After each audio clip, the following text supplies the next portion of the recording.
شروع اللہ کے نام سے جو بے حد مہربان نہایت رحم والا ہے۔ خرابی ہے ہر طعنہ دینے والے عیب چننے والے کی، جس نے سمیٹا مال اور گن گن کر رکھا، خیال کرتا ہے کہ اس کا مال سدا کو رہے گا اس کے ساتھ، کوئی نہیں وہ پھینکا جائے گا اس روندنے والی میں۔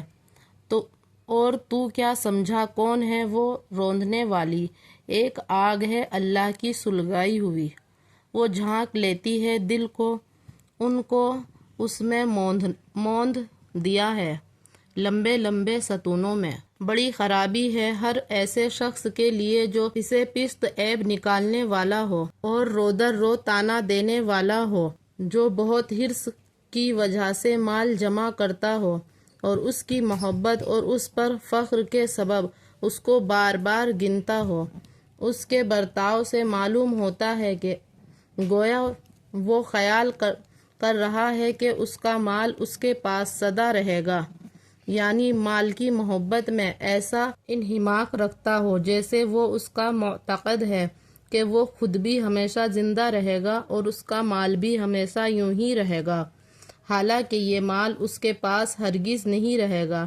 آگے اس دلیل یعنی خرابی کی تفسیر ہے کہ واللہ وہ شخص ایسی آگ میں ڈالا جائے گا جس میں جو کچھ بڑے پڑے اور وہ اس کو توڑ پھوڑ دے، اور آپ کو کچھ معلوم ہے کہ وہ توڑنے پھوڑنے والی آگ کیسی ہے؟ وہ اللہ کی آگ ہے جو اللہ کے حکم سے سلگائی گئی ہے۔ آگ کی نسبت اللہ کی طرف کرنے میں اس آگ کے سخت اور ہولناک ہونے کی طرف اشارہ ہے، اور وہ ایسی ہے جو بدن کو لگتے ہی دلوں تک پہنچ جائے گی۔ وہ آگ ان پر بند کر دی جائے گی اس طرح سے کہ وہ لوگ آگ کے بڑے لمبے لمبے ستونوں میں گھرے ہوئے ہوں گے، جیسے کسی کو آگ کے صندوقوں میں بند کر دیا جائے۔ اللہم احفظنا منہم۔ اس صورت میں 3 سخت گناہوں پر عذاب شدید کی وعید اور پھر اس عذاب کی شدت کا بیان ہے۔ وہ 3 گناہ یہ ہیں: حمزہ، لمزہ، جمع۔ حمزہ اور لمزہ چند معنی کے لیے استعمال ہوتے ہیں، اکثر مفسرین نے اس کو اختیار کیا ہے۔ وہ یہ ہے کہ حمزہ کے معنی غیبت یعنی کسی کے پیٹھ پیچھے اس کے عیبوں کا تذکرہ کرنا ہے۔ حمزہ کے معنی کیا ہے کہ کسی کے پیٹھ پیچھے اس کے عیب ہم بتا رہے ہیں، اس کا تذکرہ کرنا، یہ کیا ہے؟ حمزہ کے معنی ہے۔ اور لمزہ کے معنی آمنے سامنے کسی کو طعنہ دینے اور برا کہنے کے ہیں۔ لمزہ کے معنی کیا ہے کہ ہم اسی کے سامنے کیا ہے؟ آمنے سامنے اس کو طعنہ دے رہے اور اس کے اندر جو برائی ہے اس برائی کو کہہ رہے، یہ اس کے معنی ہے۔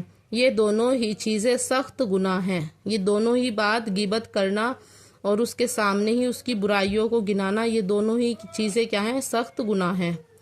غیبت کی وعید قرآن اور حدیث میں زیادہ ہے، جس کی وجہ یہ ہو سکتی ہے کہ اس کا گناہ کے استعغال میں کوئی رکاوٹ سامنے نہیں ہوتی نا۔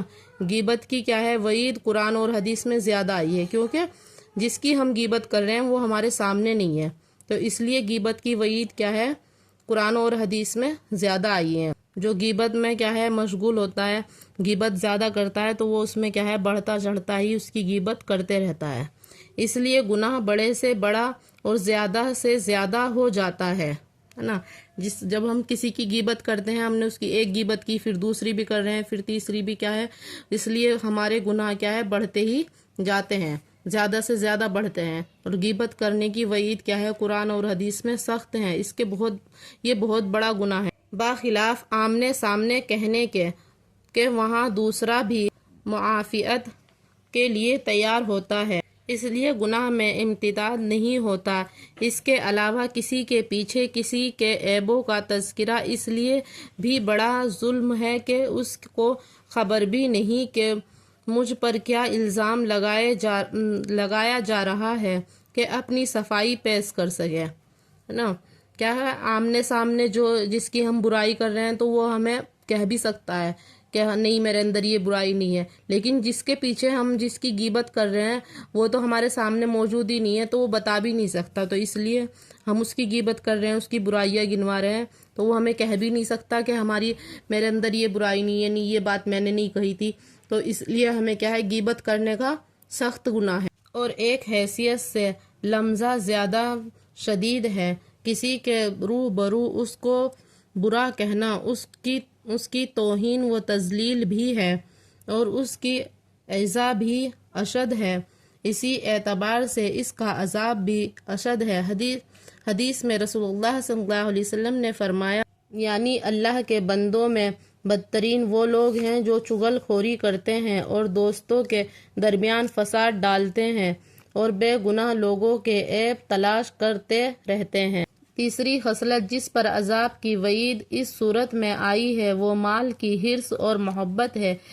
تعبیر کیا ہے کہ حرص اور محبت مال کی وجہ سے اس کو بار بار گنتا رہتا ہے، چونکہ دوسری آیات اور روایات اس پر شاہد ہیں کہ مال کا جمع رکھنا کوئی حرام و گناہ نہیں، اس لیے یہاں بھی مراد وہ جمع کرنا ہے جس میں حقوق واجبہ ادا نہ کیے گئے ہوں، یا فخر و تکافر مقصود ہو، یا اس کی محبت میں منہمک ہو کر دین کی ضروریات سے غفلت ہو۔ غفلت کیا ہے جس میں عذاب کی وعید اس صورت میں آئی ہے، تو وہ کیا ہے، مال کی حرص، مال کی محبت، مال کو جمع کرنا۔ حالانکہ مال جمع کرنا کوئی حرام یا گناہ نہیں ہے، لیکن اس کی مراد کیا ہے کہ ہم نے مال جمع کیا کس طرح کہ کسی کا حقوق جو ہم پر واجب ہے ہم نے اس کو ادا نہیں کیا، تو اس کی محبت ہمیں، یا پھر ایسی محبت میں منہمک ہو گیا مال کی کہ دین کی ضروریات سے کیا ہے، غافل۔ تطلع علی الافئدہ، یعنی یہ جہنم کی آگ دلوں تک پہنچ جائے گی۔ یوں تو ہر آگ کا خلاصہ یہی ہے کہ جو چیز اس میں پڑے اس کے سبھی اعضاء کو جلا دیتی ہے۔ انسان اس میں ڈالا جائے گا تو اس کے سارے اعضاء کے ساتھ دل بھی جل جائے گا۔ یہاں جہنم کی آگ کی یہ خصوصیت اس لیے ذکر کی گئی کہ دنیا کی آگ جب انسان کے دل بدن کو لگتی ہے تو اس کے دل تک پہنچنے سے پہلے ہی موت واقع ہو جاتی ہے، بخلاف جہنم کے کہ اس میں موت تو آتی نہیں، تو دل تک آگ کا پہنچنا بحالت حیات ہوتا ہے، اور دل کے جلنے کی اذیت اپنی زندگی میں انسان محسوس کرتا ہے۔ اللہم حفظنا منہ۔